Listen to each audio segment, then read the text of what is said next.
it never got old. Like walking into the mushroom house every day and seeing the different shapes and sometimes colors that would come out of the same mushroom.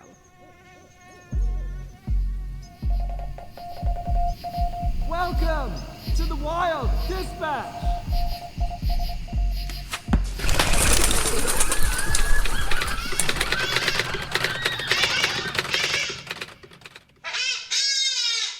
Hello and welcome to another episode of The Wild Dispatch. I'm Robin and I'm back with more skills and stories from the wild. Now I am actually in the wild this week. I'm still in South Africa. It has been a wild few weeks, I have to say. First of all, I was over in the Eastern Cape, back with my bow chasing antelope through the thickets, which was an amazing experience with highs and lows. Definitely some success and some more meat in the family freezer. Then I was lucky enough to spend some time over in Prince Albert, helping to harvest some olives in the very southern part of a huge semi-desert called the Karoo. Now, as you can probably hear in the distance, I'm actually by the ocean now.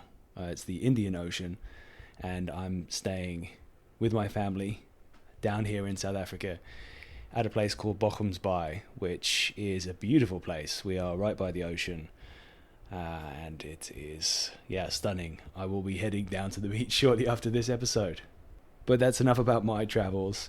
We are actually going to be traveling all the way back over to Northern California for this episode. Seeing as mushroom season is properly winding down now here in Northern California, I thought it would be a great moment to actually bring up a subject that might inspire anyone who's feeling sad about that fact. Thank you again, Lama, for your patience in waiting after recording this thing quite some time ago. So I should introduce her. Lama owns and runs The Forest People with her husband, Matthew. They've spent many years cultivating mushrooms for all kinds of people, including restaurants and grocery stores, across the whole area where they live now, which is close to me in Fort Bragg. Lama has also started running workshops and teaching people and sharing all the knowledge that she has. So stay tuned. I'll give some links at the end of the episode. And if you're curious to hear more, then I'm sure there'll be an opportunity to learn from her directly. Sorry about that. Just had to quickly change over microphones because I think the family are coming back.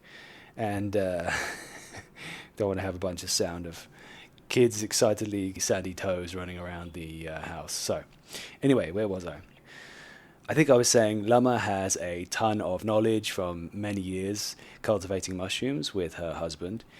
So I'm excited to get this episode out and potentially spark everyone's imagination for continuing mushroom season so that it can happen all year round.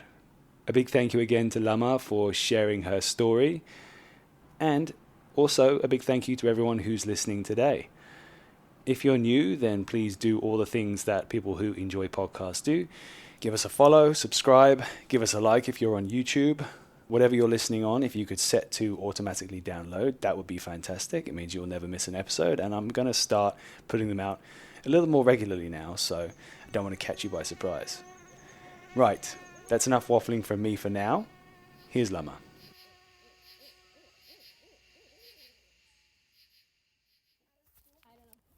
Three, I'm sure. So some are popping now. Yeah, so these are little kits that I made a week before the Mushroom Festival.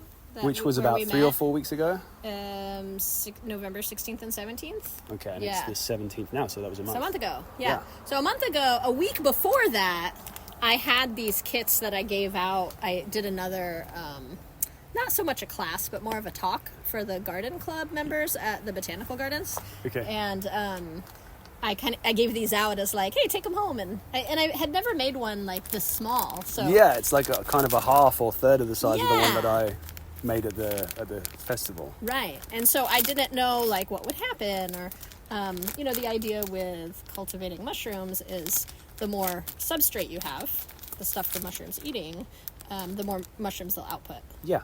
So you will get less if you have a smaller. So that's kind of amount. It's like 3. I don't know, what's that, 4.5, 5 inch across maybe 4-inch across Yeah, little I mean, you could do it by weight. oysters. Yeah, how much weight do you think that is? I don't know, maybe a quarter Quarter of a pound. eighth to a quarter. It also, the weight is variable depending on moisture content. I've had these we have this little laundry room that has plastic roofing, so it gets light. Okay. And it's not fully sealed, so there's some airflow, but the humidity from the rains have helped keep the humidity high, but I still have to go in there with the mister every once in a while. Spray them. It's cool. I'm excited to see my bag. The substrate is kind of coming on. It's not this far along yet, but it's starting to pop. I put it in a warmer spot since we talked before. Oh, good. And it already is like getting excited. You noticed a difference. Yeah. Good. Do you want to go. take a look at the... Yeah, let's go see. Okay, and I feel a little like, come see my spot, but yeah, I want to see. It's really not functioning at this point in time. No, but it's good to get a little context, though. Yeah, we moved here from Boonville in last spring. Oh, okay. And Relatively it's been recently, then. Fairly recently, but we had to disassemble our entire mushroom facility that was there. Wow. And we had 3 of these. So And it's like a shipping container that you converted. yeah, this is a shipping container, and then my husband taught himself how to build and construct mushroom houses, and this is the third, 4th one that he's built now. Nice. So he's getting better at it as we have to move. We're not. We have to rent around here. Yeah, So of course. This is just a temporary, because we were getting water leaking in the door. Yeah. Oh, you know Water what? gets everywhere around here. I gave away my phone, which is a flashlight. So- I have a flashlight here. Yeah, great. Yeah, sorry. There's no power yet. Okay. It's not the absolute brightest, but it should. I think it's actually recording at the same time. There you go. Oh, is it working? Oh, great. You want So, just for you to see, but Okay. so this front room we call this the control room, and basically this is where we keep the heater, and it heats up this space, and any kind other controls, fan controls, humidifier controls are going to be in here that can't tolerate a high humidity environment. Yes. And so this room will be cleared out. Okay. Well, I'll have my harvest shelf in here. So you've got lots of like insulation on the walls as well. like Right. Silver Yeah, insulation. because we want to keep the heat in. Yeah, otherwise, I guess if it's sort of container situation, you're just going to be heating the world. Yeah. And then this room is our fruiting chamber. Basically, we'll have a humidifier, which is here. It's an industrial humidifier that'll humidify this room. It Sweet. actually doesn't use a lot of water. Interesting. So growing mushrooms is considered very low water usage, which is a little counterintuitive. Yes. But because it's a contained space and you don't have that evaporation, like Once it's with got to that humidity. an outdoor garden, right? Then it doesn't use that much water. Well, that's good. Yeah. So we'll have a humidifier in here, so it's somewhere around 90% humidity, and then these shelves are for if we make these kinds of bags, but otherwise these rails Yes. will have. Hanging. Imagine this. Yeah. Like small straw kit, but 3 feet long Yes. and hanging. I think I've seen videos with you. Maybe was there a video with you holding that before, or maybe I saw a picture. Or I'm sure. I don't know, but yeah, I saw bags hanging in a sort of. Yeah. You can make a lot of use of the space. What mushroom is this? So these are oyster mushrooms. Oh. So the kits we just looked at outside, Yeah. same ones, same. Oh, yeah, like it they says were packed oyster on the on same I should date. read the label. But what's going on here is I never cut holes. Oh, so they Yeah, just. so these were just leftovers, and I threw them in here and never dealt with them. And so they are ready to fruit, but look what's happening. They don't have enough oxygen. Oh. So this is an etiolation, which plants do when they don't have enough light. They get stretched and thin, and they're reaching. And they're trying to find it. But the mushroom reaches for oxygen. Interesting. So it's just kind of a weird, funky-looking, deformed mushroom right now.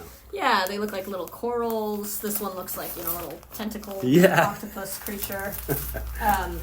Yeah, so, not ideal, but, I'm not really It is what it planning is. on doing anything. And if I cut air holes now, a mushroom will emerge, no It problem. will. Yeah, Awesome. I just have to manage it. So they're quite resilient then. That's right. So that's the idea of this space. It's fully waterproof.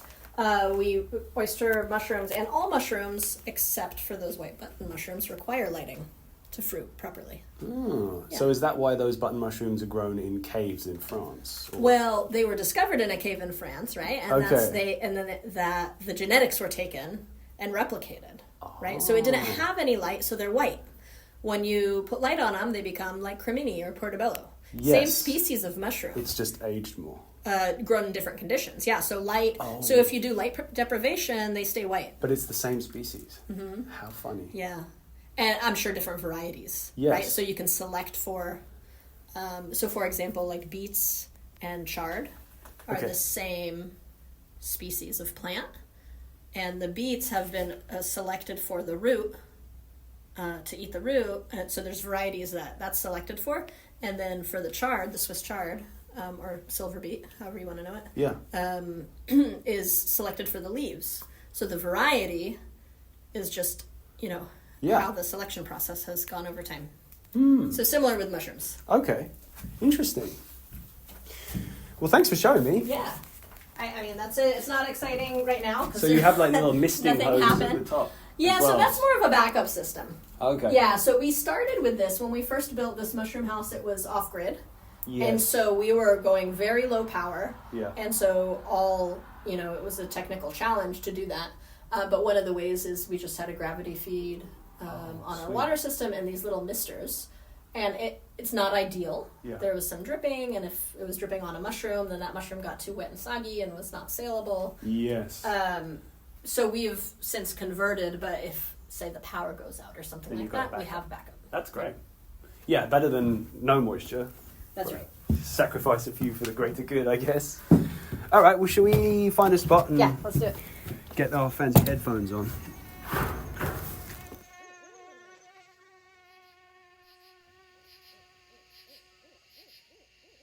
Yeah, you just get more comfortable with everything and realise that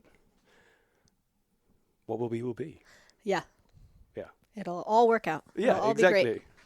Already, I'm having some great little nuggets from that recording we did in there. Perfect. in there, so all good. So we should probably get on with the show. Okay, sounds great. Okay. Also, what is the correct way to pronounce your name? Because I don't want to do the whole episode pronouncing your name wrong. Lama. Lama. Yeah, so Okay. think of like the fruit, the plum. Lama. Okay, Lama. Yes. Lama. Yes. Okay. Welcome to the podcast, Lama. Thank you. So we should maybe give a little bit of context. I usually end up going on a big ramble at the beginning. So why not change tradition?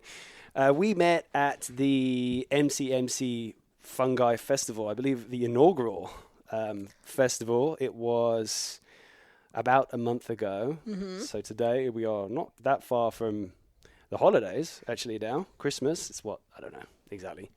But Next week. it's next week. It's soon. So we met there. You were running a course, a workshop, I would say, on... I'm going to use all the wrong terms now, so you're going to correct That's okay. me. I can just jump in if you want. Do it. Oyster mushroom cultivation. Okay. So, or some people say propagation. Okay. So, I mean, that was fascinating. And within 5 minutes, I was like, I got to get you on the podcast. Oh, yeah. Yeah. No, it was great. And I learned a bunch, and it was fun kind of having a chance to do all the practical stuff. Since then, I guess I wanted to ask, what have you been up to? Have you managed to get out? I mean, it's been raining a bunch. Did you manage to get out looking for any wild mushrooms? I actually haven't. Yeah, Oh, no, that's you not, haven't had a chance other yet. than around here Yeah. on the property. Okay. Dinking around, but Have you seen any pop up here? nothing notable. Oh, okay. Yeah. I found some candy caps on my property. Oh, lucky. I know.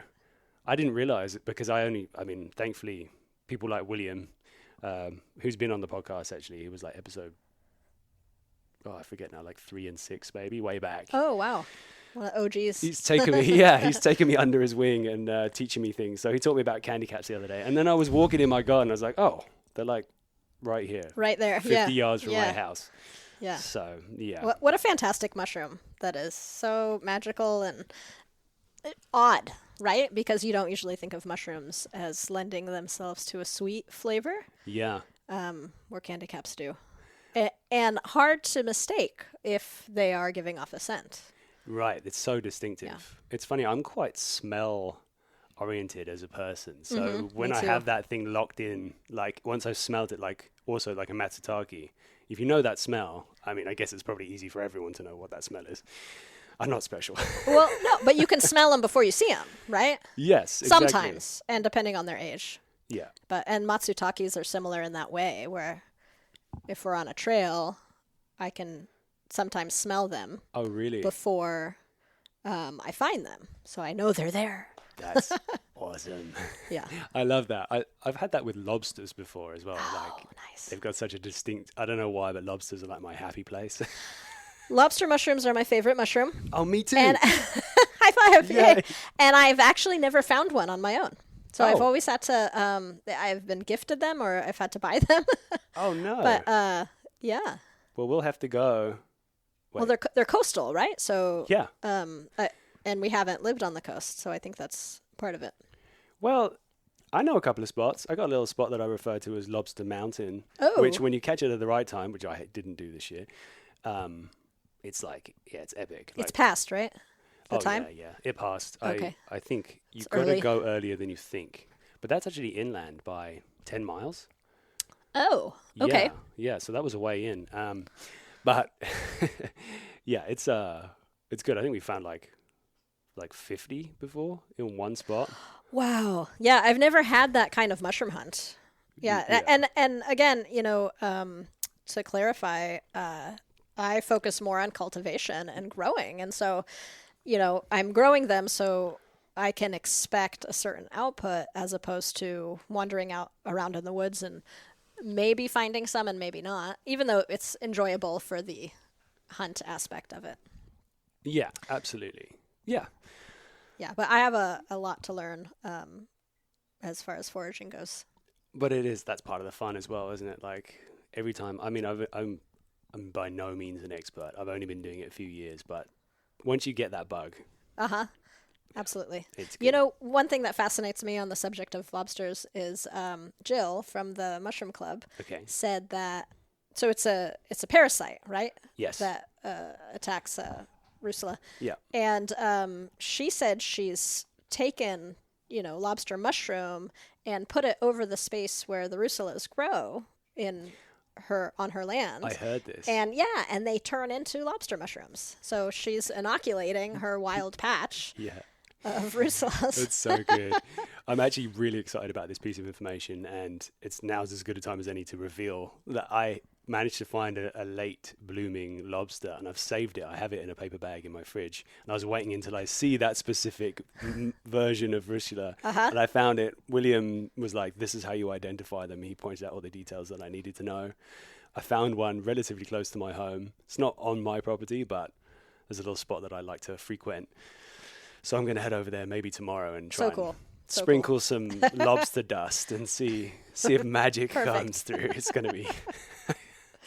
But anyway, we digress. We should probably do this in a more polite way. I mean, you mentioned that you do cultivation, but let's do a bit more of an actual intro as Sure. to who you are and what you do. Yeah, I guess maybe I'll go. So this is the things that I know. I guess it's not very much, and you can fill in the blanks. Yeah, Yeah, you so- grow edible mushrooms, right? It's Right. not necessarily the other mushrooms that people use in tinctures and stuff like that. It's more of the edible side of mushrooms. Yeah, well, we can do both. Oh, And we okay. have done both. So my husband and I started cultivating oyster mushrooms about 12 years ago in Boise, Idaho, and we moved here to California a little after that, and continue to grow oyster mushrooms under the business name The Forest People. Okay. And really small scale operation. We toured the shipping container that we have as our mushroom growing facility. Yeah.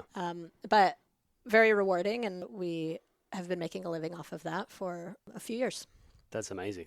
I mean, yeah, I've got a lot of questions that I want to ask you about the whole cultivation, mushroom farming side of things, and we'll go at whatever you're prepared to share.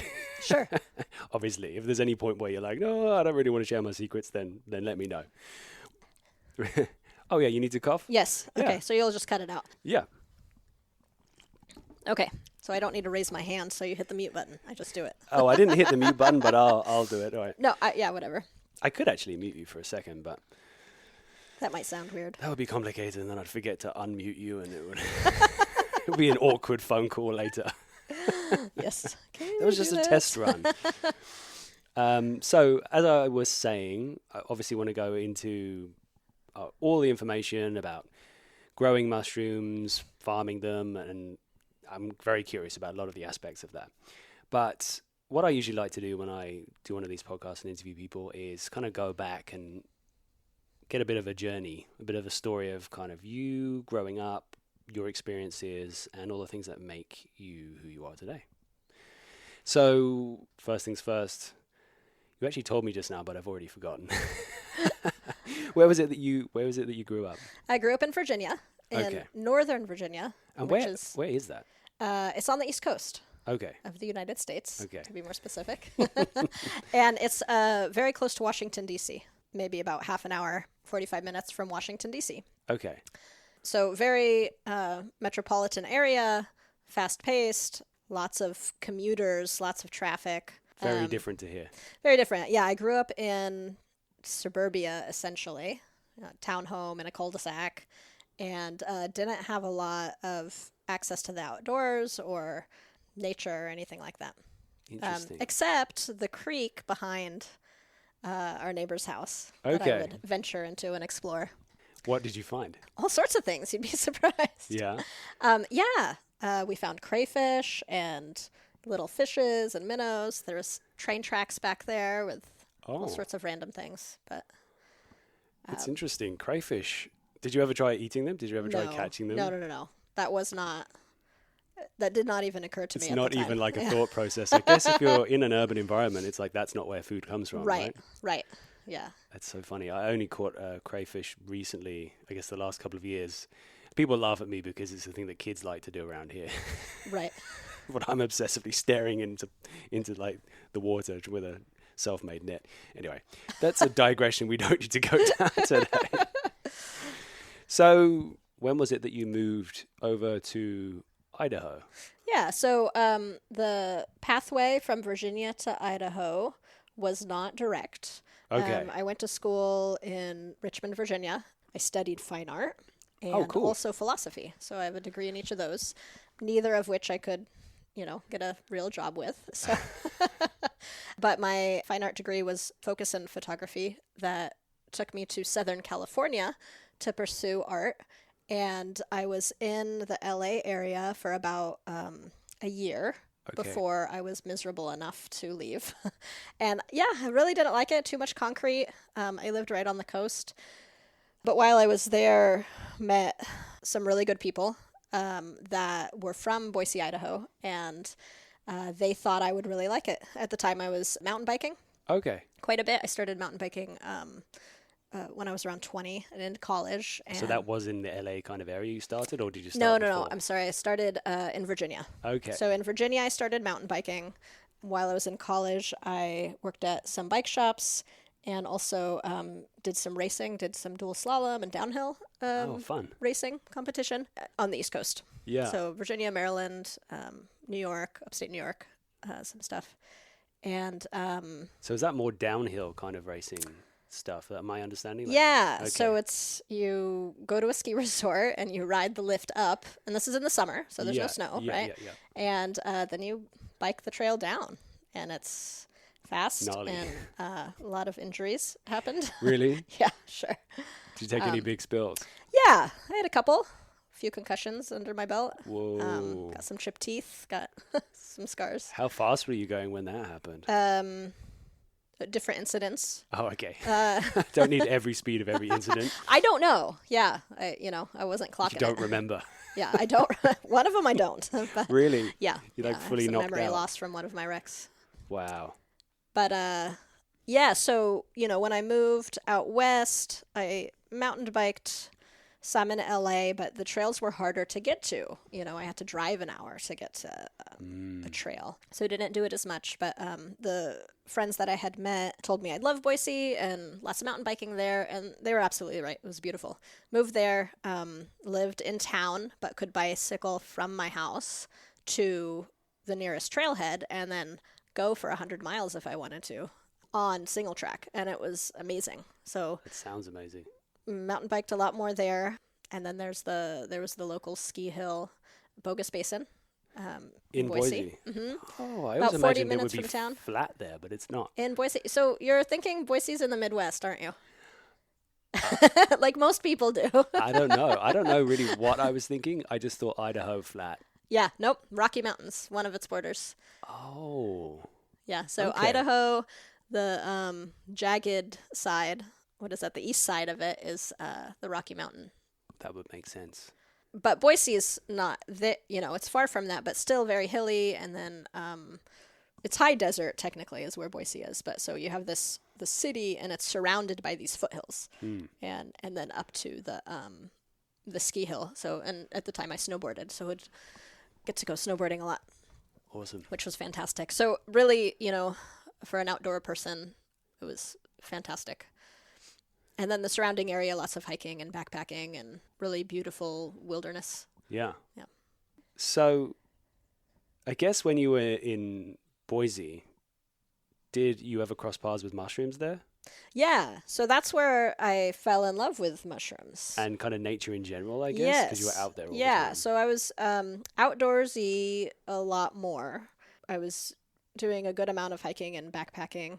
And because of that, started having more of an interest in nature and ecology, and just kind of started geeking out in biology, right? Trying to learn the names of plants and what stuff was around me and the animals that are, native to that area.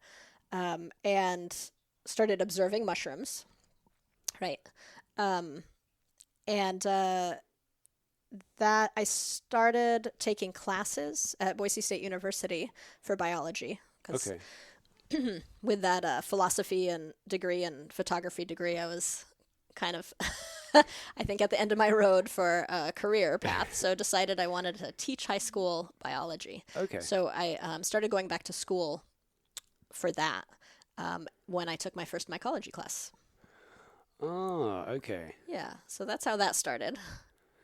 And did that have like practical elements to the class, or was it all theoretical, quite, what's the word, academic? It was not a cultivation class. Okay. No, it was academic. Yeah. So it was textbook, right? There was a lab element to it, but mostly memorizing names of things. Yeah, that sounds hard. It sounds like my worst nightmare. But I guess I missed something. Okay. I should back up a little bit. So before I started taking these classes, I was doing a lot of reading, and I was at the bookstore, and I stumbled across a book by Paul Stamets called Mycelium Running. Okay. Have you heard of it? I've heard of Paul Stamets. Yeah. So he is the most well-known mushroom mycologist guru, however you want to call him. And lots of people know his name. He's really put mushrooms on the map, so to speak, for the layperson. And also has been an inspiration to a lot of us that are interested in mushrooms. Yeah. So I read his book, Mycelium Running. Just, it was in the day when you can go into a Barnes and Noble and like get a coffee and hang out and like, do you know what it is? A huge bookstore, right? I don't see them anywhere anymore. I don't know if they still exist, but not around here. I was in the nature section, right? Yeah. And started reading this book, and it really blew me away just how integral mushrooms are to all life, right? So, and how they're everywhere under our feet. Yeah. Not only that, but they are, I think Stamets uses this term too, but like a neural network where they're relaying information, not only between themselves, but between different species, right? So mycelium can send information and nutrients and sugars and whatever from plants to other plants. So they're like a superhighway. Wow. Yeah, and just totally blew me away, and I wasn't expecting to learn this, and I immediately knew that I needed to seek out a relationship with mushrooms, right? With fungi. So started learning more about them, and ordered a kit online, right? Yeah. And it was a lion's mane mushroom. And so I cool. Okay. ordered this from Paul Stamets' company, Fungi Perfecti. And this little wood chip block that came inoculated with lion's mane, and I grew out my first lion's mane. And it was this teeny little thing, but it was really. so cool. Did you play with it? Like, it has these little dangly icicle kind of All those things. I only say that because I found a lion's mane not knowing what it was out in the wilderness. Yeah. I think it was at Lake Sonoma at the time, and we digress. But I couldn't help but like, I don't know, play with it, like jiggle my fingers and be like, yeah, oh, that's it a is cool a mushroom. weird organism, right? Yeah, it's a very strange looking Yeah, thing. very strange. The icicles. Yeah. Why? What? Yeah. What? Well, they're, now I know in hindsight, they're, the lion's mane is a toothed mushroom. Okay. Right? And so those are the teeth. And so the spore-bearing surface is on those. And so I guess by making the icicles, you get more surface area, right? Yeah. Instead of having a smooth surface area. And they're kind of jiggly as well. So maybe with the wind, that would help them distribute whatever they want to send out better. Sure. Possibly. This Sure. is, I think it's quite obvious who the expert isn't right now. It's me. But anyway, that's pure speculation. Okay, so I'm guessing there was a bit of a hop, skip, and a jump from the point where you started growing your own mushrooms to going like, oh, I could make a business out of this. But take me through that. Did you then get more blocks or... No, that was the only one I ever did. Oh, really? Yeah, and so it was around that time. No, let me think. The past is such a blur. I met Matthew a little bit after that. He had also been interested in mushrooms and was learning about them. And he was very interested in permaculture and farming, right, for subsistence. So growing your own food for your own diet. Okay. As opposed to farming to sell. In a more sort of holistic, sustainable... Mm-hmm. Okay. Yeah, that's right. Okay, yeah. And I had those interests too. I had a little garden in the backyard and a beehive and chickens. So, a lot of our interests aligned, and we started talking about mushrooms and thought we don't need to order a kit. We can just start from the beginning and make the kits and then grow out the mushrooms. And not thinking the kit's for sale, but just, to get to the end point of having mushrooms. It's like much cheaper to just do it yourself. Yeah, and Matthew is so resourceful, and he is one of those people that can teach himself anything, that can seek out information and figure out how to do something and do it. And I've never been like that. I'm very much a class structure person. Like I have to enroll in a class and go to class and do the homework and to learn stuff. Yeah. So I was really impressed, always have been, with his ability to do that. So he, at a time, this is circa 2011, he researched on the internet like chat room style things, right? Like on shroomery.org, like how to build a space that's suitable for growing oyster mushrooms in. Mushrooms in general, but we started with the oyster mushroom. They're considered a beginner mushroom for a number of reasons. Yeah. But they're also delicious and prolific, and they're easier to grow because they have a wider range of growing conditions. They don't need such a specific niche to thrive. In terms of like humidity, temperature. Right. Things Yeah, like that, they're light. more easygoing. Okay, good. And so, but they do need some basics, right? Like they need a humidified environment, and they need to be warm enough for the mycelium to grow. And it doesn't need as much warmth to fruit, but some warmth to fruit. And Idaho winters, mushrooms won't fruit. So he created a space in our backyard. Yeah. That was very ugly, but functional. And we grew mushrooms, and it was super cool. Did you have an intention at that point to sell them at that point? Are you saying that, like, was there a point where it turned where you were just like, because that's quite a commitment to be like, I'm going to build a house to grow these things. Yeah, it is a commitment. And our idea was, let's figure out a way to work from home, right? That is in line with how we want to take our life, which was self-reliance and farming and yes, being our own boss, right? Yeah. Trying to pull out of the system, quote unquote, as much as possible.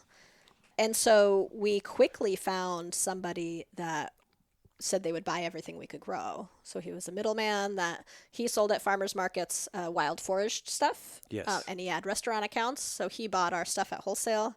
The Boise Co-op he would sell to. So everything we could grow, we would drop it off in his commercial refrigerator every week, and we'd get a check. That's pretty convenient. Yeah, so it was really amazing and lucky, and that we had that. Can I ask you a question? You said something before. We're going to probably go down a bunch of rabbit holes. Sounds great. I love it. You said about beekeeping. Yeah. I would love to hear a bit about that. I've always wanted to talk to someone who's done some beekeeping as well. This is, I brought that up because when I imagine my backyard in Boise, Idaho, that was my favorite thing about it. Okay. So, when we were talking about building the mushroom house, and I imagined my little garden, my raspberry bushes, and the beehive there. And I only did it for a couple of years, and it wasn't very successful. In what way were you determining success? In that the hive died. Yeah, Oh, so okay. I had varroa mites. That's quite absolute. The second year, and they all died. Yeah. Oh, shame. And I think there was a really hard freeze, and they were already weakened, maybe. Oh, okay. But we did get honey, for the first season. Yeah. So in that way, it's successful. But How does that work? If you don't mind, just saying. no problem. Like It's been a long time since I've done it. okay, yeah, no, sure. I mean, we can But go. sure. We can go broad strokes. Don't worry. How does Yeah, harvesting honey or beekeeping work? Well, I'll tell you So- how I did it. Yeah, go for it. I built a hive. You can order the parts to build a hive. And it's essentially a wooden box with different parts and pieces. Like and then, slats, I'm imagining. yeah, but just basically you're building the wooden box. Okay. Right? Yeah. And then there's like a box and then another box that sits on top of it. And then you have the bottom board and then you have a lid, right? And yeah. then you have these, I totally don't remember what they're called. Yeah, we're making the hand gesture here. We're making it's almost like we're doing like chopping action with our hands, but I think that A frame. That's what it's called. a frame. Okay. Yeah. And so you have these frames, and the frame is what the bees will build the comb on. Yes. Right? And okay. so modern beekeeping, they use these, there's a thing called plasticell, which is like board that the honeybees get kind of a head start. So they don't have to build all the comb from scratch. They can build onto this, I guess it's plastic, like a wax-coated plastic little board that's thin that hangs off of the frame. So then they can work a lot faster and start harvesting nectar and saving it. So it's more efficient. More efficient, right. Okay. So I don't, I'm sure there are different schools of thought around this. But that's essentially it. And so you allow them to build up their own stores, and then in summer or late summer, you can add on your extra. It's kind of like an extra top of your hive, and I'm forgetting the name of this as well. You're going to need to get a beekeeper on to. It's okay. I put you on the spot. That's okay. I'm sure you'll remember in a second. We'll call it the top house to start. The top house. Sure. We'll call it the top house. And this is where the honey will be made for you to take for the beekeeper to harvest from. So it's like extra that they will be like, yay, extra places to put honey. Yeah, And then you can take yeah. that without harming their winter stores That's right. Is that Yeah. right? Uh-huh. So you have your section. So once they make what they need, then you give them a space to make the extra, and that's what you can take. So they will still have enough to survive from. That's so interesting. I definitely feel like that could be on my horizon at some point in the future. It's fun. Did you notice, because you were farming at that point, side question, we will come back to mushrooms in a second, but you were growing other veggies there at the time. Yeah. So Did you just very simple. Okay, but did you notice any difference when you had a beehive there? Any kind of pollinized, I think nothing changed in kind of amount of vegetables or fruit produced or? No, it wasn't something I was really thinking about. Okay, Yeah. I guess so. Yeah. I guess so. And hard to notice, right? Unless you had a setup where you had a control, where you didn't have bees going. Because there were bees just around anyways. It's true. I'm talking to someone who's a scientist now. Yep. I'm asking you to be very speculative, and you're like, no, because this is just not based in science. Okay. I will refrain from No, that's wild fine. That's great. speculation questions in the future. I just, maybe I thought of it at the time, or we just assumed that, it would increase Of course. production. And it's like, Yeah. it's got to be good for the environment in some way, Oh, hasn't yeah, it? absolutely. Okay. So You mentioned something to me before. Did we talk about permaculture already? On the phone we did. Okay. I did mention permaculture. Can we talk about that a little bit, about what that is? Because maybe not everybody knows, myself included before our phone call. Our phone call. Yeah, and I'm not a permaculture expert. Okay. And so it's a movement, I want to say Bill Mollison started it. And it's this idea that you have this holistic way of life that is based on a self-reliant idea, but not self, more community, right? So there's different tenets of permaculture, and one of them is community and working together, and then farming, and then having perennial crops. So think of fruit and nuts and other vegetables that are perennial. Okay. So something you don't have to plant annually every year, but that just come back on their own. Oh, okay. That's right, what and perennial provide means. food. Okay. Right.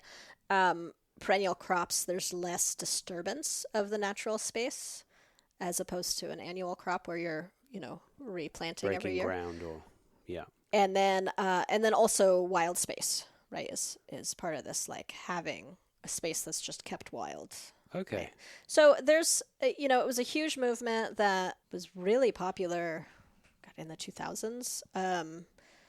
And there are online forums of people discussing different ideas, permaculture ideas, but you can think of it as like homesteading, like a more modern style of homesteading, and then people totally getting into efficient ways of food production or ways to stack functions.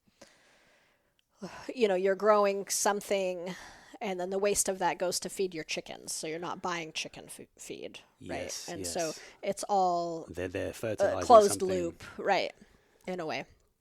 Yes. Okay. That makes sense. So for us, we were very interested in subsistence farming and producing our own food, and mushrooms really fit into this. So this is kind of how that came into our life conversation, so to speak, is that mushrooms provide a protein source. So if you're growing vegetables, there's some protein in certain things, but not a whole lot. And with mushrooms, you can grow a large quantity without taking up a lot of space, and it's a nutrient-dense, high-protein food. Okay. How dense in protein? Sorry, not how dense, but how high in protein are? I mean, I guess oysters, for instance. Do you? Yeah, know? I don't know the exact. I think I looked it up. I can. I think I go looked look it through up. some I think paperwork, but it's like a couple grams of protein in a serving. Definitely. 2 or it's 3 like grams. It's like 8 grams per 100 grams or something like that. Yeah. I mean, it's substantial. It's not nothing. If you don't have the meat source too. Definitely. Right. Okay, so then at what point did you decide you wanted to move to California? Yeah, good question, because that was a big life-changing event. So we had our daughter in Boise, and Matthew was part of this collective farm collective, or I don't know how, group-owned farm where he was growing food. And we were realizing very quickly that we didn't want the typical lifestyle, and we wanted to raise our daughter with a land-based life, right? More wilderness, more in community, not just a nuclear household, with the parents going off to work and the kid going off to school and us shopping at the grocery store. It just wasn't feeling right. And when she was 2 years old, we started doing research about intentional communities. And an intentional community is just the modern name for commune. And Okay, without the stigma. without the stigma. And I think that's why they did it. But and so we weren't in a position to buy a farm and live on the land, and we also didn't want to isolate ourselves like that, right? So we wanted Definitely. to live in a group of like-minded people, and be self-sufficient in that way, and share similar values and raise our kids together. So we found a place that we really liked in Boonville, right? And so it was called Emerald Earth Sanctuary. Okay. Some of your listeners might know it. It's been around for a long time. Yeah. They're known for their natural building structures and lots of work parties, Lots of wilderness skills events have happened there. And so we courted them for a time and eventually sold our house and moved to Boonville. That must have been an exciting moment to just up sticks and up everything and head over. Yeah. We sold our house, got rid of everything we owned, and joined the commune in Northern California. So how was that? Was that like a big adjustment when you moved in, or? Yeah, I mean, there was a honeymoon period for sure. Like, it was like we won the lottery. It was amazing and beautiful and wonderful and also scary, right? So I'm a mom of a 2-year-old, and we live off grid.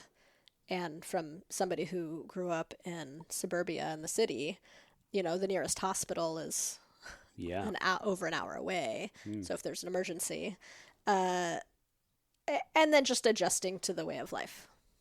We didn't have a refrigerator at home. We ate meals at the common house. We had a schedule for cooking and cleaning. There were no bathrooms in the houses. The bathrooms were all located outdoors in composting toilet setups. So, on a rainy night, if one of us had to use the bathroom, you got to go out in that. So it definitely took some adjustment. We all learned a lot. We all learned what it was like to live in community, which was probably the hardest part of it, right? Interpersonal relationships. What was hard about that? Well, the work you need to put into a marriage or a close relationship, you got to do that with a dozen other people, right? Okay, I guess there's a lot of variables. Yeah. So you're sharing time and space with people. You get close to them and, funky stuff comes out and got to work through it. Yeah, I can imagine that being tricky at times. Yeah, for sure. I kind of want to dig deeper at that. That could be a whole conversation. Do you have any stories that commune life? Yeah, pop into mind that you're comfortable sharing? Yeah, I mean, it was an amazing space. Really, like, lifelong friends were made there, and as your listeners can probably guess, we don't live there anymore. But we did build another mushroom house there, so that was the plan. So that was our first mushroom house in California, based on this design of having our shipping container with an additional building attached to it, which has come to be our working design that suits our operation. But yeah, so we were only there for about 1.5 years. Okay. Before we decided it wasn't right for our family, but we loved the area, and we decided to stay in Boonville, and actually moved across the valley to a friend of ours who had a space for rent that was also a mushroom cultivator. Oh, okay. Yeah. So that, set us on track to partner with them. And his name is Trout from Natural Products of Boonville. And he is known for his lion's mane. He grows amazing lion's manes, as well as shiitakes. So we set up our mushroom house there and sold each other's mushrooms at different farmers markets. Yeah. Did you exchange knowledge as well? Like, I guess if you were coming from slightly different places or approaches maybe. Yeah. I mean, he's definitely the expert. So he shared his knowledge with me. Yeah. That's cool. So what would you say was the biggest thing you learned from spending time? I mean, I'm sure there's many things. Yeah. I don't know if I could pin it down to one thing or if I can think of any specific thing off the top of my head, but what a wealth of information he is. Well, maybe I'll try and get him on at some point. Oh, there you go. Well, actually, one of my questions was like, did you have a mushroom mentor? But I guess you kind of answered that question for me. So. Well, I wouldn't consider, so we were growing mushrooms before, yeah. We met him. So I wouldn't say that he necessarily was my mushroom mentor. If I had to have a mushroom mentor, no, I don't know that there's anybody that falls into that category. You don't have to have one. I think, and that's what's been so cool about this mushroom adventure we've been on, is that so much of it was self-taught. Yeah. When we started doing this, there were like maybe a handful of people that had internet presence that were doing it in the United States. And it was a lot of trial and error, a lot of figuring stuff out, a lot of like, oh, what's going on here? Let me look in all the books I can find. Let me research on the internet. And there was zero information. So like, I am certain I have some information about oyster mushrooms just from a decade of growing them that doesn't exist in print anywhere. Right? Just from being in the mushroom house every day and hundreds of pounds a month going through, you know? Yeah. Me doing it, like handling them, right? Yeah. So the nuances of oyster mushroom growing. Yeah, well, you pour a bunch of time into anything, you're going to find those tiny details, aren't you? Yeah, right. That's cool. So what time did you decide, like, this is going to be your main jam, like the mushroom thing? Was there a moment when you're like, this is the focus? And was that before you moved to California? Yeah. You know, our initial success in Boise with having that middleman buy everything we could grow was very promising, right? So how long ago was that? So 2012. Yeah. Okay, so like 12 years. Mila was a baby. Yeah. And it was great because we could work from home, be at home with our child, have that dream. And have an income. So when we moved to the commune, you know, that was the plan. Like, okay, we have our land-based income, right? Yes. And then be here with our child and then participate in other commune duties, I'll call them. Yeah, okay. But like taking care of the goats and the chickens and cooking meals and gardening and whatever else. It wasn't until 2018 that we had left the commune and settled in next door to our mushroom farming neighbor, who I mentioned previously, that we really sculpted the brand, The Forest People, and, you know, set out as a business where I was regularly going to farmers markets, where I was seeking out restaurant accounts, that sort of thing. Had a website. So that was about 2018. And I mean, for small business, it was great. Matthew had to work. You know, he had different jobs throughout this time. Yeah. A lot of it to supply the money to build the business. To grow, yeah. You know, wary of taking out loans. And so just kind of built slowly.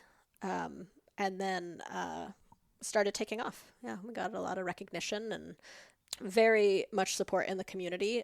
We received several grants from the Good Farm Fund. Oh, amazing. Which is, like, I can't thank them enough for supporting local agriculture. So that was huge. And those grants really helped us go from, like, bootstrapping a business to feeling more comfortable in regular production and consistency.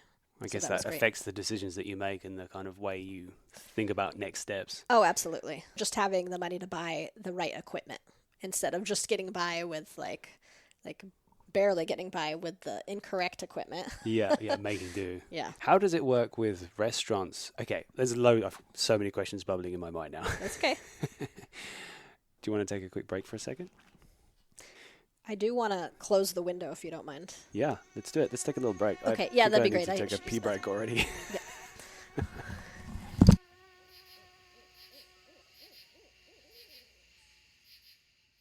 I think that's good. Okay. Yeah, I think we're good. Levels seem good still. All right. Testing. Perfect. So we're kind of jumping into a little bit more of the detail around the process and the nuances now. Okay. If that's okay. Yeah, totally fine. Unless there's something that you had on your mind that you wanted to say before that. No. Okay. So we were just talking about the fact that you were dealing with, supplying mushrooms to supermarkets and then kind of local markets and also chefs. Mm-hmm. I'm curious about that as well. I was going to ask you another question, but that's interesting. I kind of want to sit on that for a second. What's that like the fine food restaurant scene with mushrooms? It must be kind of an interesting relationship to have. Yeah. I don't have anything to compare it to. I guess so. You know, for other produce, but selling at the farmer's market is definitely the in with a lot of the chefs. So the chefs, in my opinion, that are worth their salt, source locally. Right, and so they're coming to the farmers market to find fresh produce and locally grown stuff. So we get to meet them. You know, one of my first accounts was Cultivo in Ukiah, and Okay. he was great. He was like, I want these. And, you know, chefs love mushrooms, right, because they add a lot of complexity to a dish. But usually you can only get mushrooms during the fall, winter season. Yes. So having a mushroom producer that can provide regularly and year round is, I think, really special Yeah. for a chef or a restaurant or a grocery store for that matter. Gives you a bit more flexibility in terms of what you can do with your menu, I guess. Yeah, right. Or consistency, right? Like they can have something on their menu regularly. Yes. So, you know, that's something that set me apart from foragers is that it was more reliable.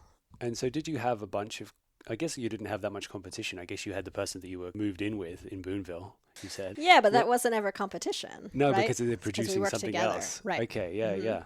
So there wasn't much else in terms of competition at that time. No, when we started, there weren't any other mushroom growers. I had heard of people growing mushrooms out here on the coast, shiitakes mostly, Okay. but I could never find them.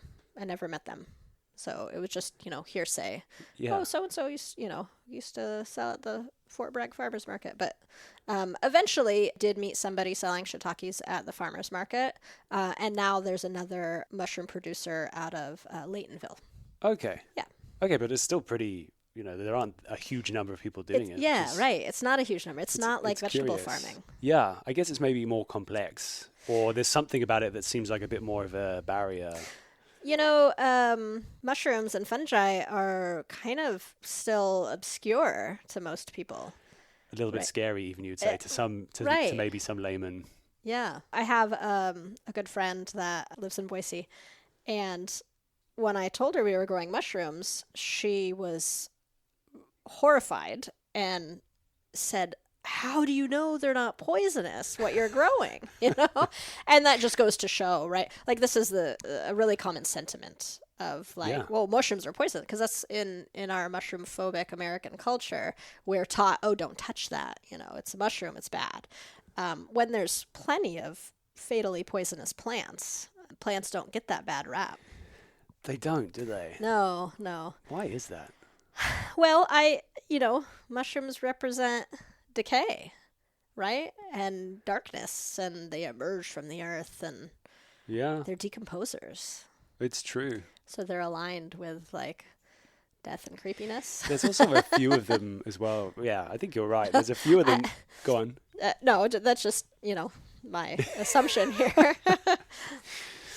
There's also, I mean, a few like famous ones which are kind of notorious, aren't they? Yeah. In terms of like, oh, what is it, like the red Amanita muscaria? Am I pronouncing that right? Muscaria or muscaria? I don't know. Okay. Yeah, it's Latin. Who Okay. knows? we can't ask anyone. Yeah. So something like that gets a bit of a rep. I mean, obviously people will use them now. I think I'm going to record something with our mutual friend William soon, talking about the benefits of that cool. mushroom. Oh, Yeah. I look forward to hearing about that. So that should be cool. Yeah, it's interesting though. There is a kind of a bit of a fear. Like I've even posted things for this podcast about mushrooms, like my mushroom adventures recently, and I'm loving it. There's so many amazing mushrooms out there at the moment. Yeah. I'm posting pictures probably multiple times a week, and some people are posting things on the social channels like Instagram or Facebook, and it's amazing the fear, like my grandma or someone else who's actually been a guest on the podcast who has some wild stories from a long time ago, bow hunting in Africa and being some like very dangerous animals, and that guy has seen some very, very scary stuff, but he's sending me messages saying like, don't eat mushrooms. They have no benefit. Like it's dangerous. You eat one wrong one and your liver's gone. Yeah. And that thing is, that's the reputation that they have. Right. Which is funny, really. But I think it's just a case of having the right information, isn't it? Yeah, lack of knowledge, right? Right. And so Again, lack of understanding. But it's also important to have healthy respect, right, for mushrooms. Yeah. Because there are a lot of them that contain things that can harm us, right? Yes. And so important to know your stuff and Make sure you're sure. Absolutely. Yeah, And don't ever risk it. of course. What's the point? Yeah. Unless you know. Top tip, everyone.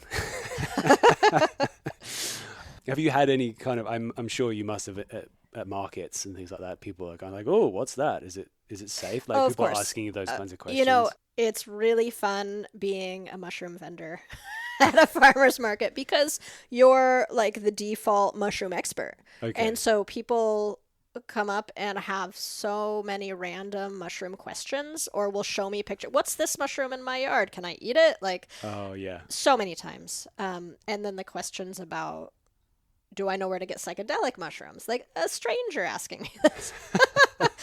And it's just funny, you know. And I think being the mushroom lady at the farmer's market also qualifies me as like a weirdo. So I like attracts like, right? So Okay.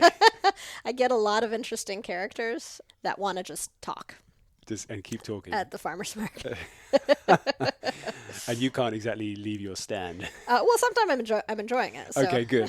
You can just click into that gear because I have Yes. experienced that myself. Yes. I spent some time living in Joshua Tree. Oh, wow. This is a complete side note, but my wife and I were living in a travel trailer for a few months in Joshua Tree, and when you're in a mode of like not a busy person, and someone starts talking to you about the time that they were abducted and all that kind of stuff, you're like, I'm just gonna sit back and enjoy this story. Yes. Fascinating, huh? Were they abducted at Joshua Tree? Close. No, I think the story, if I remember correctly, apologies, I'm probably not doing it justice, but it was a lady stood outside the supermarket who was telling me that she was abducted when she was a child, but she only remembered that she was abducted when she was kind of in her mid-40s, but the abduction happened at a place called Big Rock Wow. in Joshua Tree, Wow. which has a whole bunch of energetic and spiritual subtext. Uh-huh. There's a, I think it's called like the Kaleidotron or something like that. There's this kind of sound bath place quite close to Big Rock. There's a whole bunch of fun stuff going on there. Cool. But there's a story about Big Rock as well where there was like a whole cult kind of thing going on there where the enormous meetings of people would come together. I'm really going down a rabbit hole now. And they would meet, and this was kind of a long time ago, like, I can't say exactly when, maybe 60, 70 years ago, 80 years ago, I don't know. But it was seen as like a crossroads of kind of spiritual and alien energy. And so these huge groups of people would come together at this big rock and kind of all kinds of weird shit would happen. A dude started living under the giant rock. They dug out like a cave house. They got chased by the cops. Wow. An explosion happened. The rock collapsed on him and he's been buried there ever since. Wow. Wow. This is amazing. Anyway, we digress. That's the Yes. kind of things you learn when you have time to just hear people talk. It's true. So I think it was actually because she recommended that we checked out Big Rock. The next day we were like driving across the roughest dirt roads I've ever seen in my life and we found it. So it was cool. But anyway, not many mushrooms in Joshua Tree. That's for sure. So we were talking about supplying supermarkets, restaurants, farmers markets, that whole kind of cycle. Uh-huh. I can imagine that that's probably tricky in terms of like timing everything so that you have fresh, like very fresh produce like appearing, fruiting at the right time. Is that like a complicated process? Was that hard to figure out? You know, not so much complicated, but it's production. So, Okay. you know, once a week we would make new mushroom logs, so to speak. And when I say that, I mean straw logs. Yes. So they're these hanging bags that have been stuffed full of pasteurized straw and inoculated with spawn. And production, let's say every Tuesday, we would make 20 of these mushroom logs. Okay. And we got the feel for how many mushrooms that would produce, how many pounds of mushrooms that would produce. Yeah. So I could estimate any given week, I was averaging What you order. certain pounds of mushrooms, right? Okay, Summer yeah. months, we would grow about 100 pounds. Wow. Yeah, so that when the weather's warmer, things move along more quickly. And then it would slow down a little bit in the wintertime. We would definitely run a heater to keep it from going below a certain temperature, but the summer months were definitely warmer. So I could base my orders on what I expected to harvest that week. The tricky part about oyster mushrooms specifically is they have a short shelf life. So once you harvest them, if you want to be supplying a high quality product, you need to get them to their destination within a few days, right? You need to refrigerate them right away and then deliver them to the buyer in a matter of days. So once they hit a week old, they're still perfectly fine for eating. But if you're taking them to a grocery store that's going to put them out, and then the customer is going to buy them and take them home, and it's going to sit in their fridge for a week, then it's just not the freshest possible product. And I guess there's an aesthetic part of that as well. Yeah. It's got to be looking like the people want to buy it and all that kind of stuff. And that's something I prided myself in, was always just having really fresh, beautiful clusters of oyster mushroom. An oyster mushroom grows in this bouquet-like structure, right? So there's many smaller shelves creating this blossom of a mushroom. And I would never stack them or crack the caps. I would handle them delicately so they maintain their shape and their beauty. Yeah. And I didn't want to tear them apart or anything. So Just keep each body like it's almost like you probably already described this, but I don't know how to describe this. You're going to do a better job than me. There's just sculptural, they are. architectural little wonders. Yeah, they're cool little things. And they're all different, right? Like, they're never the same. And it never got old. Like, walking into the mushroom house every day and seeing the different shapes and sometimes colors that would come out of the same mushroom. Yeah. Right? Pleurotus austratus, like the same genetics that we're growing, like depending on the little microclimate, super microclimate that it was in, it might produce the hole I cut for the mushroom to come out of might produce a 3-pound cluster, or it might produce a half-pound cluster or less. But sometimes they were a dark gray, sometimes they were a lighter gray, sometimes the cold, let's say the heat went out, we'd run out of propane in the middle of the night or whatever. And the next morning, some of the mushrooms that were emerging would have this like iridescent blue tinge to them. Right? Wow. So that's why the blue oyster mushroom has that name. Because in cold temperatures, they're blue. Interesting. Yeah. I assumed that they were different species, but they're all... Well, there is a Pleurotus columbinus, which is a different species, and that's recognized as a blue oyster mushroom. Okay. But the columbinus favors colder weather. So it's a mushroom that you would grow at a colder temperature range. So do you ever adjust what oysters you're growing depending on the time of year? Because you said it's a bit cooler in the winter and warmer in the summer. Does that affect your choices? Yeah, absolutely. So there was one that we grew in the summer months that was a different species. It's a pink oyster mushroom. Okay, right? I think I've seen those, yeah. Yeah, so Pleurotus de Jamor was one of the varieties, and it's like a hot pink. Yeah. And there's another one that's like more of a salmon colored. Don't ask me to say that Latin name. Pleurotus salmon something. Okay. But it's like a 19-letter word. Oh, wow. Yeah, and then so those required warmer temperatures. So at 70 degrees, they would fruit, but they would be these little pink nubs that would emerge, right? And so once the temperatures got, closer to 80 degrees in the mushroom house, mind you, 80, 85, the caps would just grow much larger. Interesting. Yeah. Those ones were the only heat-specific ones. And then there's mushrooms that don't like heat, right? So like when we grew king trumpets or Pleurotus orangii, so same oyster genus, but orangii, so they're it's a species that has a really long stem and thick and meaty and nutty flavor, right? Okay. I've not actually eaten them, but I've seen a picture of them. Oh, they're delicious. And they have them at the supermarket, right? Like they're pretty common. But they don't like it. If it gets too warm, they get this disease very easily. Interesting. Yeah, so they need the cooler temperatures. 2 directions we can go. I would love to, in a second, go back to the substrate and some of the information about that you actually talked about when we did the course a while ago, because I think that would be really interesting. Okay. But there's a little side story that our friend William mentioned to me, which is a good question, I thought.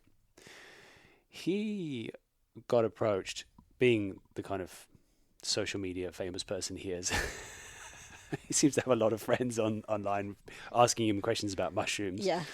He said someone recently sent him a mushroom for an ID, and he said it was a king oyster, which is very strange because it's non-native Right. to here. Yeah. But they found it in the wild.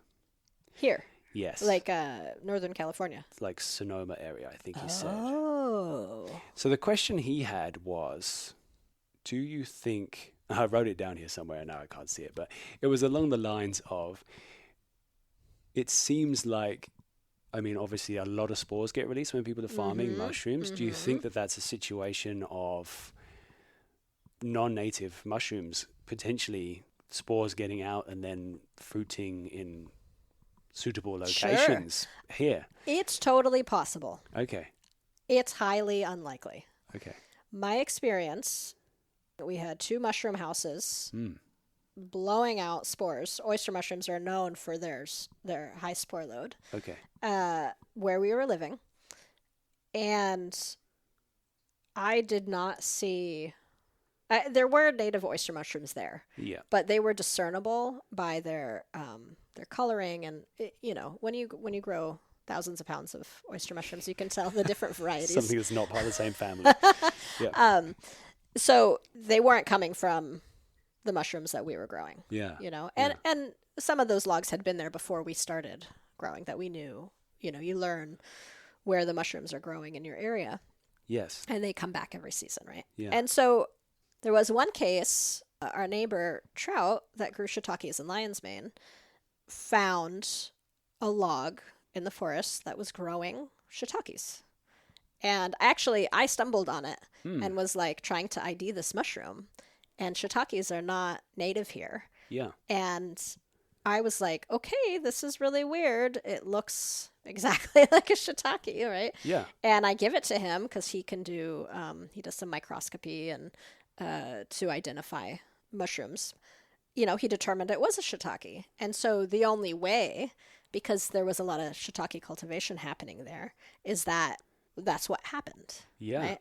Because that particular log had not been plugged. So there were plugged logs around, but that particular log had not been drilled into with shiitake plugs. Interesting. So yeah, really fascinating.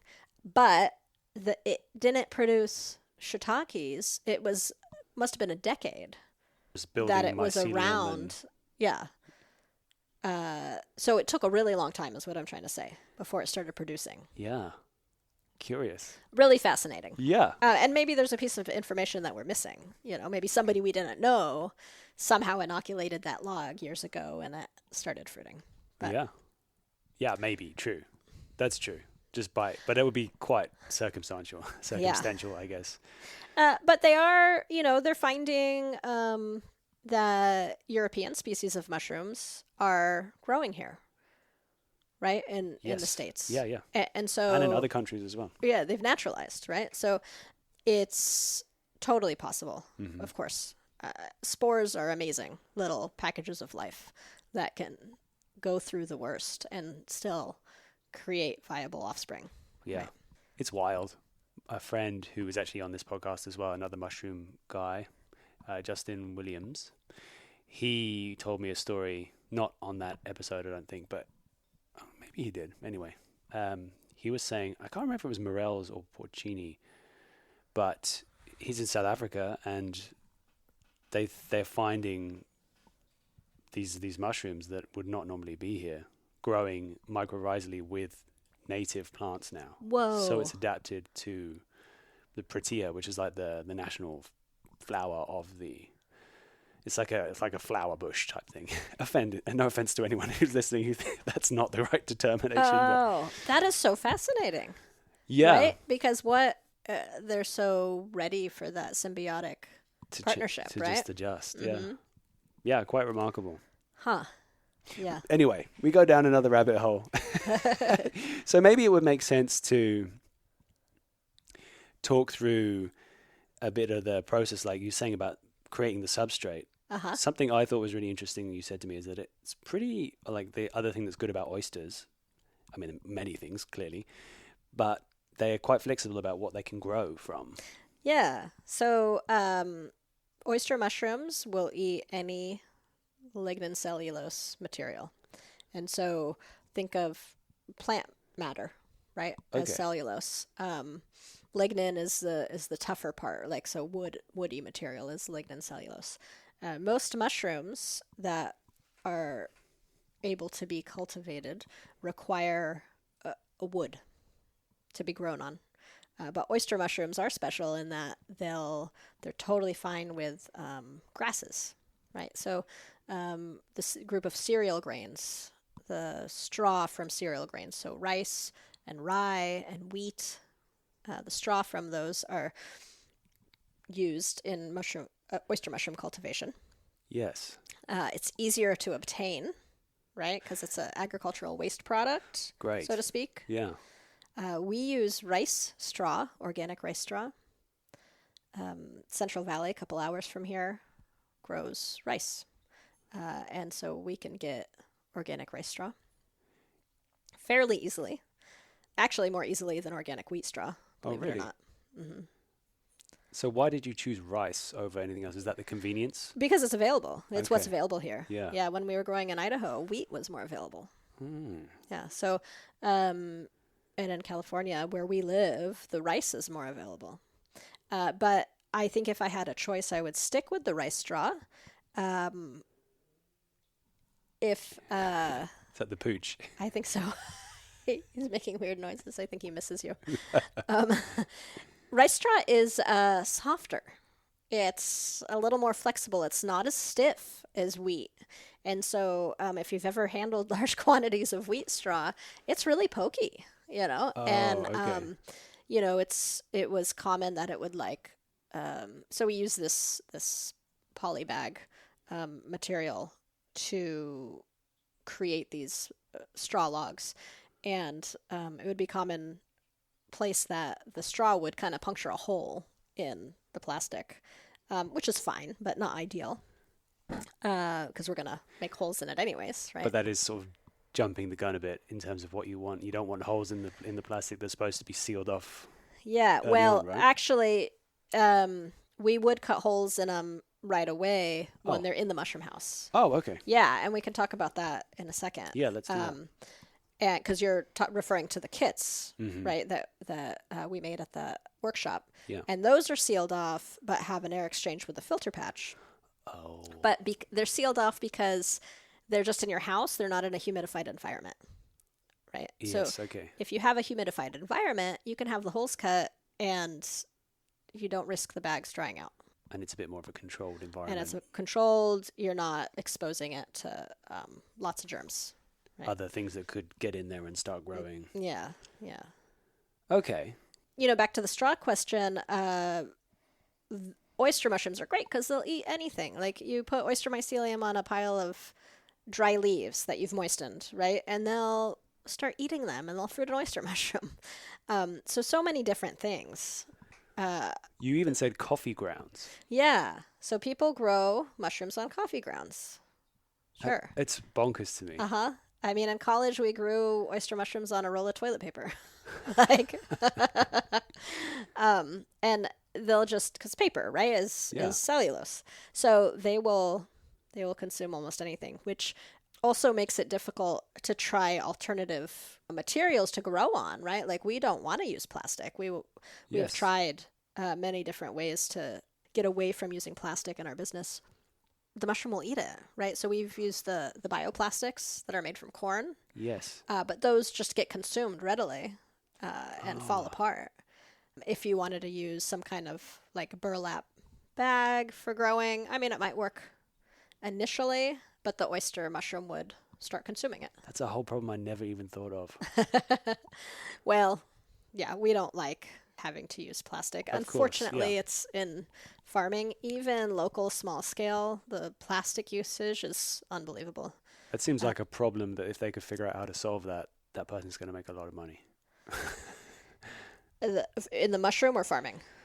I mean, in the all of it. mushroom. I mean, just in like finding something that isn't the plastic that still won't be eaten by mushrooms. Yeah, yeah, and I think it exists. And so here's the kicker, right? So, I think that it's possible to create some kind of bioplastic, a corn-based plastic that is thick enough to hold on while the mycelium does its thing, and the mushroom's fruited. The mycelium has fruited mushrooms several times.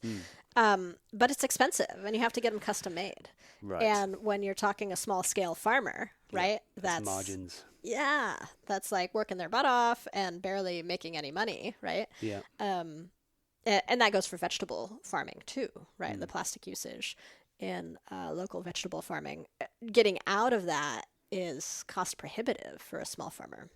Yeah, it's a good point. So maybe at some point it will become more cost effective, and then I hope so.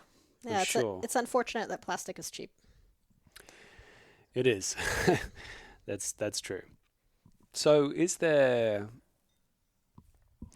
what's the kind of next step that pops in your mind then? If we've kind of talked about the substrate, and we mentioned the different species of mushrooms that you grow.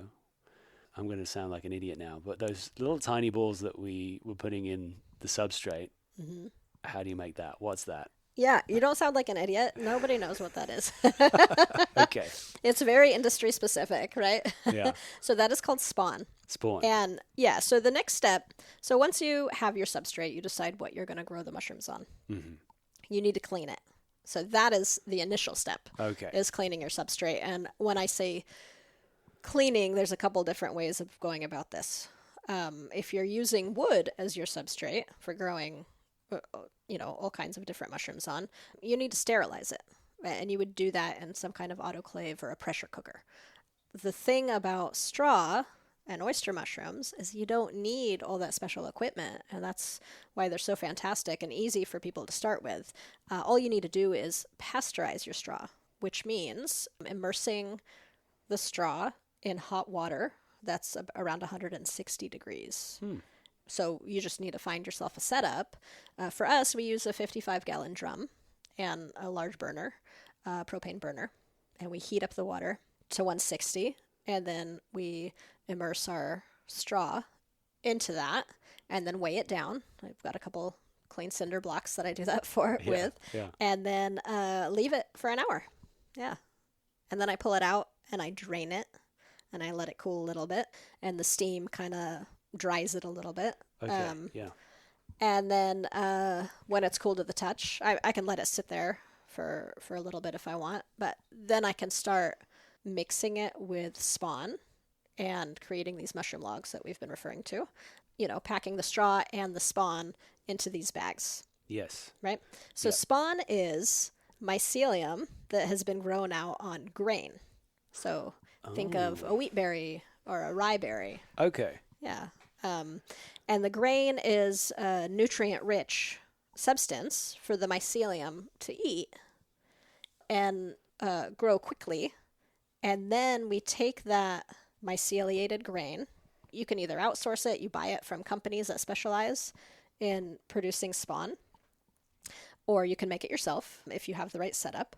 But you take that spawn and you mix it into your pasteurized straw, and then you pack them into these plastic bags for the purpose of containing the material and keeping the humidity in. Okay. Right? So that's where the plastic comes in. Keeping everything else out as well? Or is that what you mean by containing? Yeah. Well, just so you have the mycelium is going to want to grow onto the straw. Yeah. And so it needs to be in contact. So you're kind of holding it all together. Right? Okay, to make it easy for that mycelium to do its thing. Right. You're creating a container for the mycelium to grow and fill out. The mycelium is the vegetative body of what will then make a mushroom, which fruit, is a mushroom is the sexual reproductive body of the organism, right? It's not the organism itself. So that's where you have the spore-bearing surface. Yes. Right. Yeah. That's how it makes its babies. Yeah. Okay. I guess what's next? Oh, so the thing I was going to say is something stuck in my mind when you were talking at the course before. Mm-hmm. The reason why I said keep other things out is you said that at the beginning it can be quite vulnerable because you've got this pasteurized, clean slate Yeah. substrate. Right. So the other reason for having the plastic is to make sure that some other thing doesn't come in and then start competing for the space, because it could take over quicker than the mycelium does. Yeah, that's right. There are mold spores and bacteria everywhere, in all places, even in our mushroom house, right? Yeah. But if you can limit the amount that it's exposed to, the oyster mushroom mycelium will have a better chance at colonizing the substrate, and it will be less likely to get contaminated with something else. So oyster mycelium is very quick at colonizing. So it grows pretty fast. And as long as the right conditions are maintained, you're not very likely to have a contamination, Okay, good. right? Okay, so it's not going to be a big battle. No, there shouldn't be. It happens. And the time that it's the times that it's happened for us where we've gotten huge contaminations are when the power's gone out and we don't have enough airflow. Or we don't have enough heat. So it's been too cold. The mycelium slows way down, right? And then other things that proliferate in colder temperatures will take over, right? So you're setting up the conditions that are ideal for your mushroom wherever you're growing your mushroom. Yeah, right? yeah. So once we make these straw logs, we hang them in our mushroom house, which is a high humidity environment, and we do cut holes in them. So we cut several holes on each side because the mycelium needs to breathe. So fungi... Oh, yeah, sorry. You said that before, and I'm now forgetting that completely. Yeah, so they need to breathe. So when we make the kits, or like we did for the class, we used a specialized bag called a filter patch bag. Yes. Okay. And those allow for gas exchange. So they can intake the oxygen and let out CO2, but it's also doesn't allow microbes to come in. Okay, now I was getting my wires crossed, but that makes complete sense. I guess once you've got that set up, you've got to wait for them. You said this before, but the mycelium has to spread all through the log. Yeah. And then how long does that take? So our mushroom house, we have different areas. We have a space that we refer to as an incubation room because the mushrooms aren't fruiting at that stage. It's just the mycelium that's incubating, which sounds kind of ominous for some reason. But it's the about 3-week time period where the mycelium is growing. Okay. And the mycelium is eating the straw and forming all sorts of networks with all those points of myceliated grain that are sprinkled throughout the straw. Yeah, right. I've seen it on my one. It's been about 4 weeks now, but I think my space, my house is quite cool. So it's been a little bit slower, but it's just this kind of white, cloudy, tentacly, kind of everything moving all over the straw. Love that. Yeah. Yeah. Expanding like a fog almost through everything. Yeah. And in that incubation room, you don't need high humidity. All the humidity that the bags need are really inside. You don't want it to be too dry because where the air holes are will dry out. And you also don't need any lighting, except for the humans that go in there. Okay, yeah. But they don't have a light requirement. Okay, well that's great. Yeah. And so after, they're fully colonized, or about a 3-week period at 70 degrees, we would move them, and I use these numbers loosely. Yeah. So it's going to be different times and temperatures, different mushroom varieties and such. But we would then move them into what we call our fruiting chamber. And the difference is in our fruiting chamber that it's a higher humidity, so more like 90% humidity, and lighting. So there's grow lights. Oyster mushrooms don't need a lot of light, but they need some to grow. Why is that? I don't know. Fair enough. Required for their... I guess all mushrooms, apart from, you said before... The button mushrooms? The button mushrooms, they do need some light, right? Because they'll move towards... Yeah. Well, they'll grow without light, but the light assists some metabolic process they have, I'm sure. I don't know. Okay, yeah. I mean, they're not doing anything like plants for photosynthesizing, but they do need light. They do need some. Okay, so then that time's passed and it's time to harvest. Yeah. So once we move it into the fruiting chamber, the also, it doesn't have to be as warm in the fruiting chamber. It can be cooler Oh, okay. now. So so the mycelium is not in its growing stage.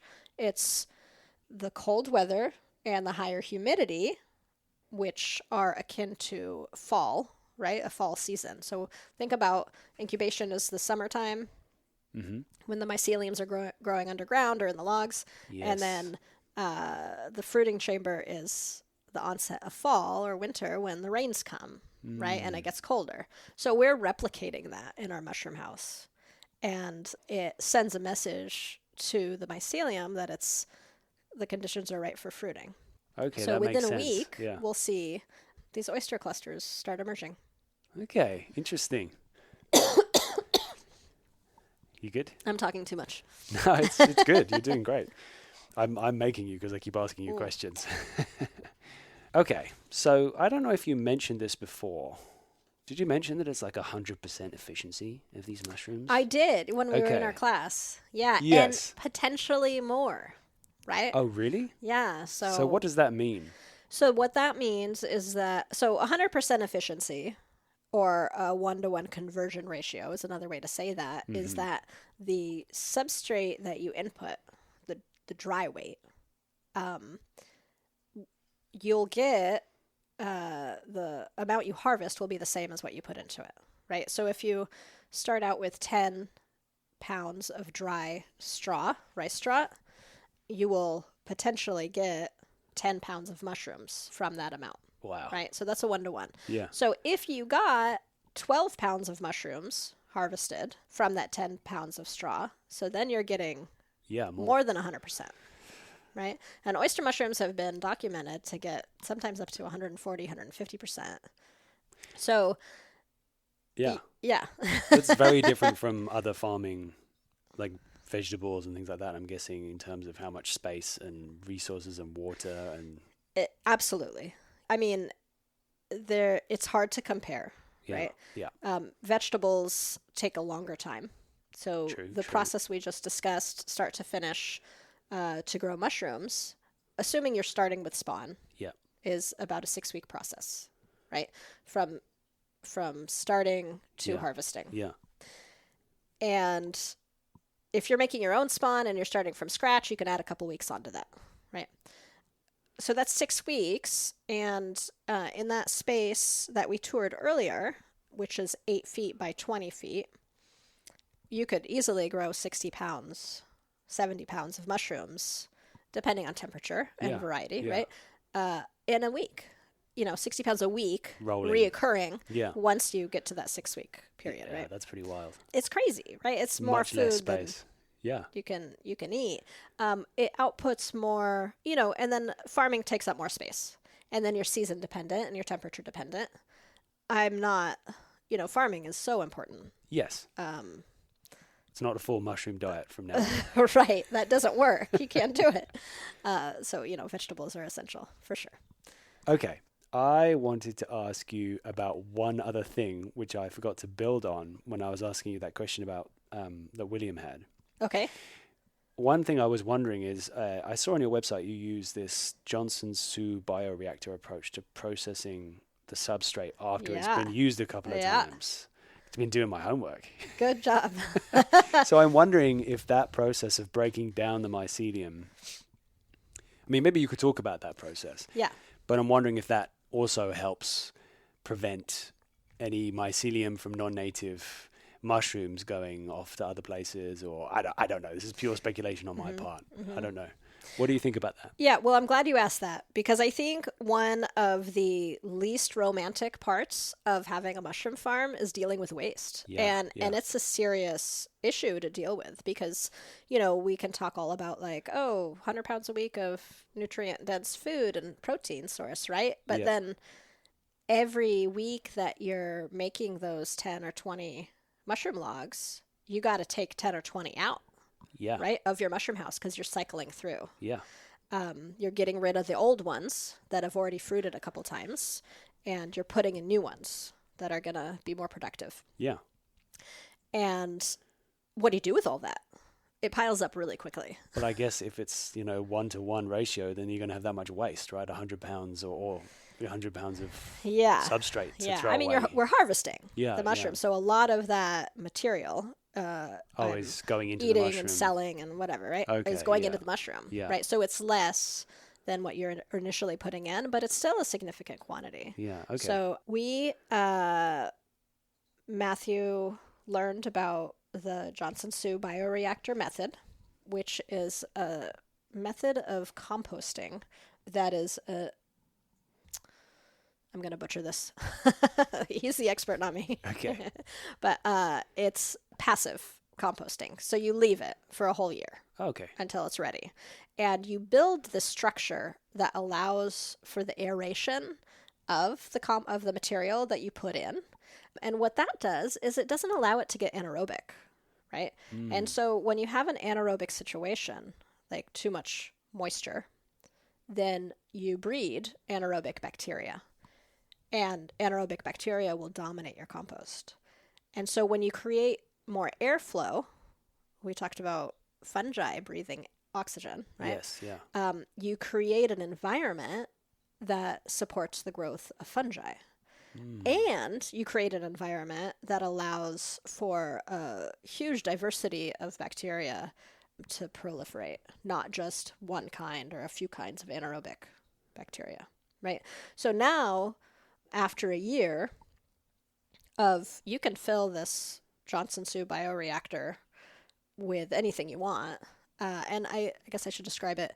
You take kind of like this hardware cloth and a mesh to enclose this. It's a wire structure that's about 3-4 feet tall and maybe 3 feet in diameter, round. And you set it up on a pallet, right? So it's not sitting on the ground, so you have this airflow and drainage ability. Yes. And then there's these tubes that are put in the center that you're going to fill this contraption with compost. And in our case, these are spent mushroom bags. Oh, right? okay. We slice the plastic, empty the myceliated straw, which has all been pretty much used up at this time after fruiting mushrooms, and we fill it into this Johnson-Su bioreactor and then let it sit for a day. After a day, the natural fungi present produce material called glomalin, and it's kind of the sticky material. It's what holds soil together, right? When you have soil structure. Yeah. And then you can take these aeration tubes out, and the holes will stay there because of the glomalin. It's really cool. Because the soil's then in a stronger, kind of more traditional shape. Is that right? I guess. I mean, but we're not talking soil yet, right? We're still we've done it still- with our spent mushroom bags, right? Okay. And so there will be these tube holes, going down into the spent substrate Yeah. in this bioreactor that we've created. And then it just sits for a year. And it does have to stay moist. If it dries out, we'll kill the microbes that are in there. But after a year, you get this like super high diversity, high fungal to bacterial ratio compost. Great. That's very chocolate cakey in appearance. Amazing. Right? Yeah. And so one of those produces about 400 pounds of this incredible compost.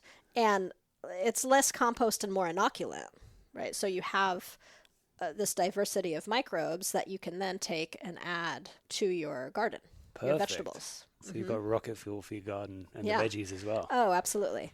But it's important to note that it's not like a nitrogen. It's not like a fertilizer, right? So what you're doing is you're introducing this diversity of bacteria and fungi that are going to make associations with the plants. And just like our gut microbiome produces all this good stuff for us and helps regulate our immune systems, that's what the plants are using these microbes for. That's so interesting. Right? So the plants are can actually get access to nutrients that aren't already in the soil because the bacteria and the fungi make it through their own metabolic processes. And then they're also more resilient against drought. They're more resilient against disease and insects that might attack them. Wow. So you have healthier plants all around. That Right. sounds great. I'd love to see that chocolate cake compost sometime. Yeah. Get Matthew on the show. Yeah. Okay. Okay. Well, thank you for answering all those questions. I've got. You're going to say something. No, I just it was huge to discover that and have a pathway for our mushroom waste. Oh yeah. Right. Because that's a big issue otherwise, right? Yeah. And it gets converted, right? So all the diversity of microbes changes that oyster mycelium. Okay. Breaks it all down. So it's not disassembles the oyster molecules. mycelium, and it's even so if you're using non-native species, then that's still getting broken down and it's able to be used. So do you ever sell that compost, or do you just use it for your own garden? It was the plan, but we never did. Okay. Yeah, we wanted to get it tested and Yeah. sell it to all the pot growers for a high price. And Yeah, that's a genius but plan. then that industry crashed. And Oh, so then the buyer's not there. you know, running a business growing mushrooms is one thing. Running a business is a whole nother thing. And For sure. you know, it's been just me the last couple years. Matthew has a job doing something he loves, doing research, farming research. And it's just hard to kind of branch out, you know, like selling fresh mushrooms is one thing. And then if you want to do value added products, or if you want to make the mushroom kits for sale, or if you want to sell mushroom compost, you know, I don't think that would technically be mushroom compost, but It would just be rocket fuel compost. yeah. So you mentioned that because I did notice something on your website before, and I'm sure it sounds like you've been juggling a lot of things at the moment, but there are a few interesting projects that you have on the horizon that you may already be doing, or it may be something that you have tabled, but like you would like to do it when things have calmed down a bit, maybe. Sort of some things that help mushrooms in a way to help solve kind of human problems, like inoculation of tree stumps trees have been cut down, and helping to do that. And then also you said here filtering heavy metals and petrochemicals from soil and waterways. Yeah. Oh no. Well, we can cut it, but like as an idea, that's super interesting. Yeah. So this is an area called mycoremediation. Okay. And it's something that really captured my attention early on. Yeah. And it still does. And there's so much potential. When I made the website, I was like, you know, it was my first year of business. I'm like, we're going to do all this cool stuff. Yeah. And, you know, I envisioned us like doing like, you know, all farms and orchards and wineries have like little diesel spills they have, or, you know, whatever, little mini cleanup spots. I'm like, I thought it would be cool to kind of have a offshoot of our business be something like that. But it's a whole nother thing I'll have to learn how to do. And maybe I will. It's just an idea that I wasn't even aware of, though. So it's cool. Yeah. So Stamets has helped clean up some petrol spills, right? San Francisco Bay, there's, you know, an oil tanker that spilled, and they had these oyster mushroom booms that were cleaning that up. Wow. And it's a little trickier to do that than it is to do the heavy metal cleanup. Just the mycelium itself, and I'm not sure which mushroom. I'm not an expert on this at all, but it acts as a magnet. So even if you just introduce certain mycelium into waterways, alive or not, it'll attract the heavy metal. And then you can just remove that whole thing, right? There's been studies about cleaning up E. coli from waterways using oyster mushrooms. So a lot of mycoremediation potential. Yeah, that's wild. You made me think of another question, but I think I'll maybe save it for another another interview. If you'd be up for another chat sometime, I would love to have you back. Fun. Thank you so much. That was amazing, Lama. Thank this you. is great. I love talking mushrooms, and it makes me think about my past. And always fun to do. Yeah. Is there anywhere you would like to send people, websites, social, those kinds of things? This is the moment to suggest. Well, I would like to say that, you know, we have been just providing fresh oyster mushrooms for many years to the community. And where I see the forest people heading is more of an educational space. While we'll still be growing oyster mushrooms and providing them at some scale, I'd love to start teaching classes. That one class that you attended where we met, the propagation workshop, that was my first one, and it was so fun. Well, you did great. It was good. Thank you. Thank you. It was so fun and felt so good, and just there's nothing like seeing grown adults jumping up and down with excitement. That might have been me. And it was a really beautiful day. And I feel really lucky and grateful that I had that opportunity. And I'd love to do that here in our new coastal home where we live. It's a beautiful space to have outdoor workshops and teach people about mushroom cultivation and spread that knowledge. So please keep an eye out on our website and Instagram. We're forestpeoplemushrooms.com. And Insta is, I think, the same, Forest People Mushrooms. Okay. I'll put some links in the show notes as well. Thank you. Thank you for that. Thank you again. My pleasure.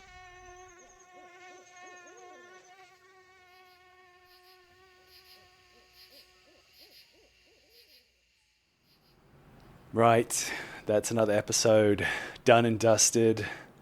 I guess you could say this episode's substrate is spent and ready for the Johnson Sioux bioreactor. Couldn't resist. Sorry, Lama. And thank you again for sharing all your skills and stories today. And also, thanks to everyone who keeps supporting the show by listening to each episode every couple of weeks. There's 3 ways that you could help the pod, which gives me more access to more people and more amazing conversations, learning about all kinds of things in the wild. If you could set to auto download, that would be fantastic. It means you'll never miss an episode, and it gives me a boost with the podcast algorithmy things. If you could share this episode with a friend, someone who you think would enjoy the kind of content that we're creating, that would be fantastic. There's nothing more powerful than a vouch from someone that you trust. Lastly, if you have the time, if you could just duck out and leave a nice review, that also helps us grow, and it also makes my week. That's all for now, and until next time.